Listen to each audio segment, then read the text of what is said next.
सबसे पहले अमर मुस्तखान जी आपसे शुरू करना चाहूंगी। सीज फायर कर दिया आपने, 6 अप्रैल 8 बजे तक का वक्त दे दिया डोनाल्ड ट्रंप ने ईरान को कि हम आपके पावर प्लांट पर अटैक नहीं करेंगे। लेकिन ये कैसा सीज फायर है जिसमें अटैक हो जा रहे हैं? आप 3 स्टील प्लांट्स को निशाना बनाते हैं, इजराइल के साथ मिलकर बमबारी जारी रख रहे हैं, तो ये हो क्या रहा है? क्या चाह रहे हैं डोनाल्ड ट्रंप? सीज फायर करना है या नहीं करना है?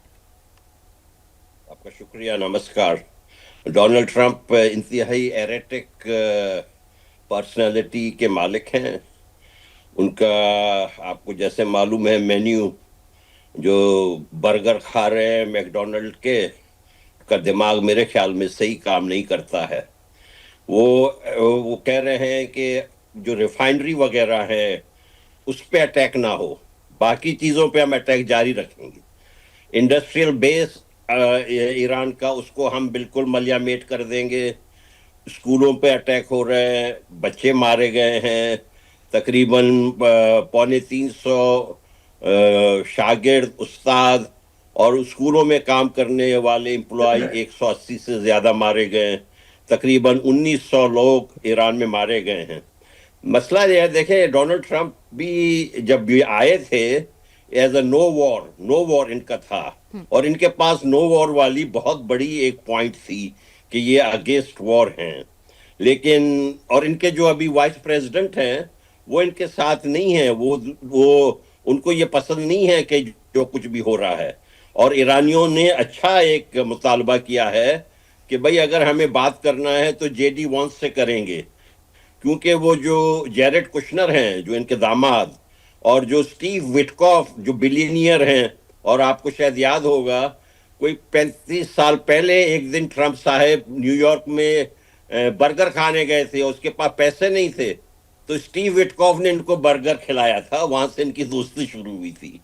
तो अब इनके बिजनेस पार्टनर हैं वो, ये जो क्रिप्टो करेंसी का कारोबार करते हैं उसमें स्टीव विटकॉफ उनके पार्टनर हैं। और आपको शायद इल्म है कि जनवरी 14 तारीख को स्टीव विटकॉफ के बेटे पाकिस्तान आए हुए थे, उनका नाम था जैक विटकॉफ, वही क्रिप्टो करेंसी के कारोबार वगैरह के सिलसिले में।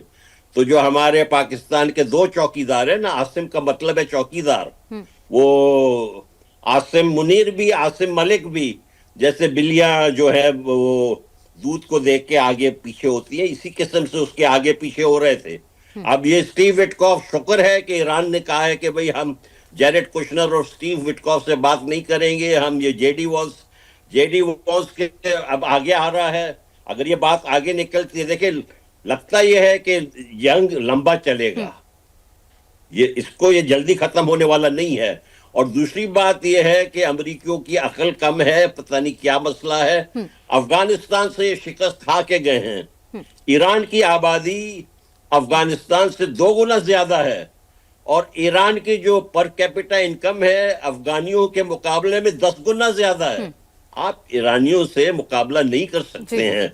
देखिए, ईरानी यहाँ पे अमेरिकन है, हमारी उनसे मुलाकात रहती है, उन्होंने कहा कि हमारे मुल्क बेशक तबाह कर दे लेकिन जीतेंगे नहीं। बिल्कुल जीतेंगे नहीं। मेजर अस्थाना जैसे कह रहे हैं अमर साहब भी कि जीतेंगे नहीं, क्योंकि ईरान मजबूत स्थिति में, वो कह रहे हैं कि ईरान के पास अभी भी काफी हथियार बचे हैं। और ये बार बार रिपोर्ट्स भी आ रही है, यूएस इंटेलिजेंस की भी रिपोर्ट है कि 1/3 अभी हथियारों का जखीरा खत्म हुआ है। बहुत सारे मिसाइल्स, बहुत सारे बम, अभी बहुत सारे हथियार उनके पास बाकी हैं। लेकिन हो क्या रहा है? क्या कुछ बड़ा करने की तैयारी में है डोनाल्ड ट्रंप? क्या उनकी नजर स्ट्रेट ऑफ होर्मुज पर है? क्योंकि अभी बयान भी उनका आया जिसमें उन्होंने गलती से तो कह दिया स्ट्रेट ऑफ ट्रंप, लेकिन उन्होंने कहा कि गलती से मुंह से कुछ नहीं निकलता उनके। देखिए, वो ये कह रहे हैं कि भाई स्ट्रेट ऑफ हॉर्मुज पे मैं भी फैसला करूंगा। भाई आप क्यों फैसला करेंगे 7,500 मील दूर से आके? आप ये कैसे ये कॉलोनियलिज्म की तरफ दोबारा दुनिया को धकेल रहे हैं?